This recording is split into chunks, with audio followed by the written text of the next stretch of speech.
Sean bienvenidos todos, damos gloria al Señor porque usted ha tomado a bien escuchar este mensaje de la palabra de Dios, estas enseñanzas poderosas que se están dando para la iglesia del Señor. Estamos estudiando qué creemos como iglesia, estamos haciendo un repaso y hoy vamos a continuar con creemos en la sanidad divina, creemos en la santificación de la iglesia, creemos en el rapto, arrebatamiento de la iglesia, creemos en la gran tribulación establecida en la Biblia para aquellos que no atienden el llamado de Dios. Y vamos a iniciar con el número 1 de esta jornada de estudio. Creemos en la sanidad divina. El primer pacto que nuestro Señor Jehová Dios hizo con los hijos de Israel después de haberlos libertado de Egipto fue un pacto de sanidad y lo encontramos en Éxodo 15:26, donde dice: el Señor dijo, si oyeres atentamente la voz de Jehová tu Dios, e hicieres lo recto delante de sus ojos, y dieres oído a sus mandamientos, y guardares todos los estatutos, ninguna enfermedad de las que envié a los egipcios te enviaré a ti, porque yo soy Jehová tu sanador. Esto es lo que conocemos por sanidad, por medio de las obras de la ley. Este fue el primer pacto que el Señor hizo con el pueblo de Israel, pero este pacto hoy ya no tiene vigencia, porque ahora todo lo que recibimos de Dios es por medio de la gracia y por medio de la fe en Jesucristo, entendiendo que la gracia no nos da licencia para pecar, la gracia no nos da licencia para desobedecer la palabra de Dios, para desobedecer al Dios vivo, al Dios todopoderoso. Para los hijos de Dios, ninguna enfermedad que se llame como se llame tiene derecho legal sobre nosotros. Cristo es el que pagó el precio con sufrimiento, con dolor, azotes, heridas, clavos en sus manos, en sus pies, y llevó así toda enfermedad y toda dolencia. Por tanto, tu sanidad la recibes por gracia, por medio de la fe en Jesucristo. Isaías lo confirma en el capítulo 53, versículos 4 y 5. Ciertamente Él llevó nuestras enfermedades y sufrió nuestros dolores, y nosotros lo tuvimos por azotado, por herido de Dios y abatido. Mas el herido fue por nuestras rebeliones, molido por nuestros pecados. El castigo de nuestra paz fue sobre él, y por su llaga fuimos nosotros curados. Bendito sea el Señor. Vemos que entonces recibimos sanidad por gracia, por medio de la fe en Jesucristo, no por méritos nuestros, sino por los méritos de nuestro Señor Jesucristo. El siguiente es santificación del creyente.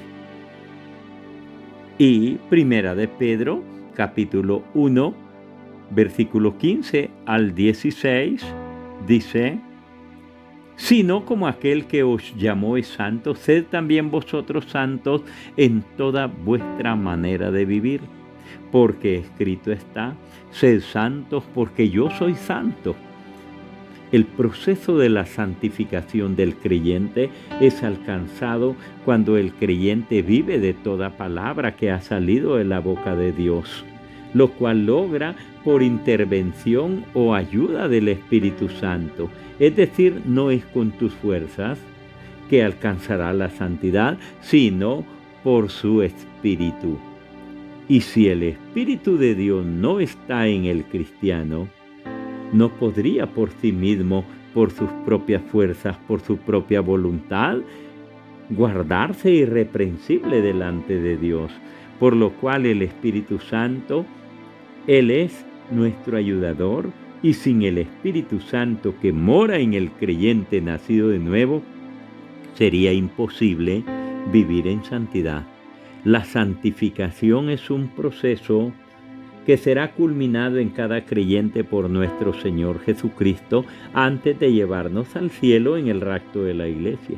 En este proceso de santificación solo pueden entrar los salvos, es decir, los que han tenido un nuevo nacimiento, los que han tenido una conversión del hombre viejo al hombre renovado por la gracia y por medio de la fe en Jesucristo. Los demás que asisten a la iglesia solo están perdiendo su tiempo.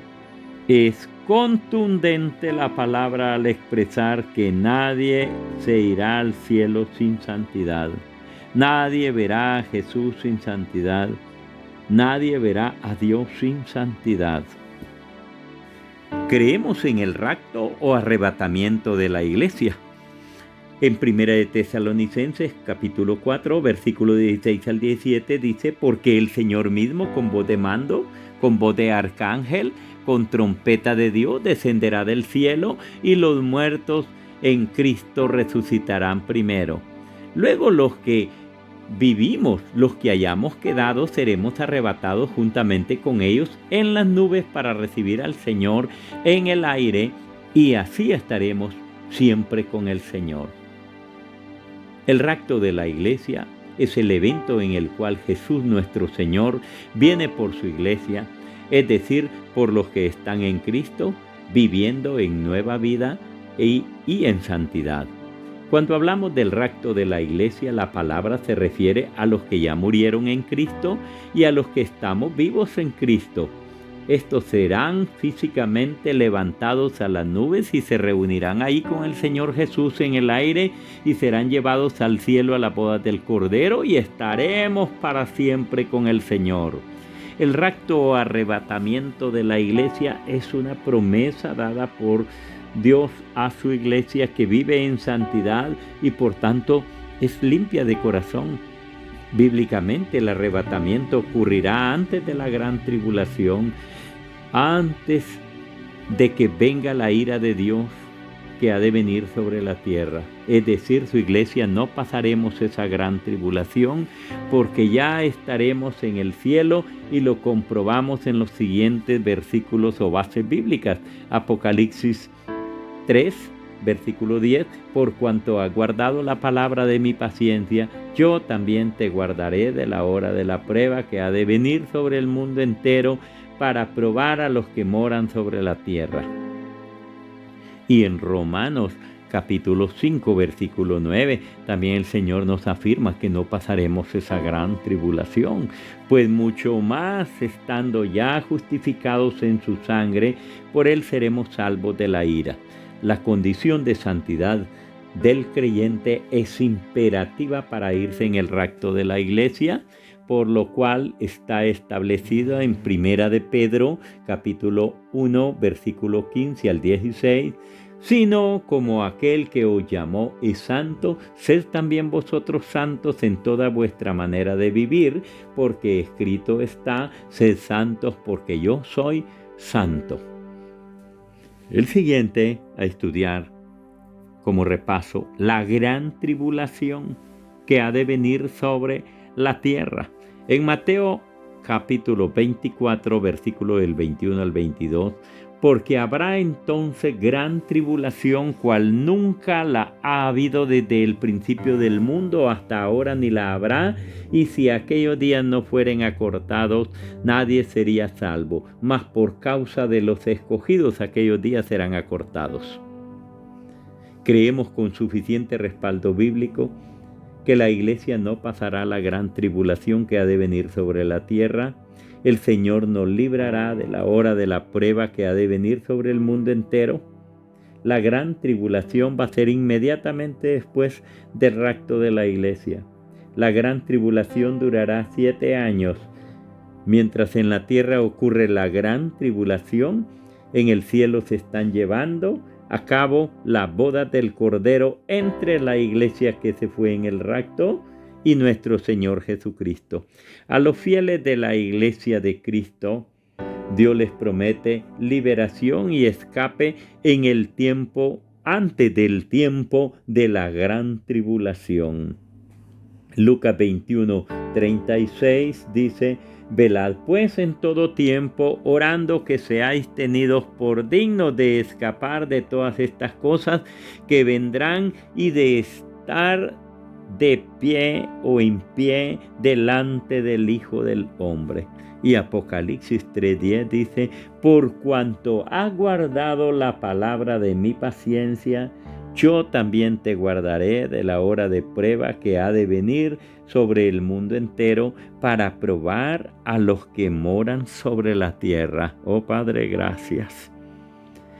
Gracias, Señor, porque esta gran tribulación tú nos la has dedicado, establecido y puesto para tu iglesia que está en Cristo, para tu iglesia que vive en nueva vida en Cristo Jesús, sino para aquellos que han rechazado a Jesucristo, para aquellos que viven en desobediencia, para aquellos que no quieren saber nada de nuestro Señor Jesucristo, el Redentor, el Cordero de Dios que quita el pecado del mundo, el Salvador y en quien tenemos la esperanza de vida eterna. Gracias, Padre, en Cristo Jesús te damos las gracias. Amén.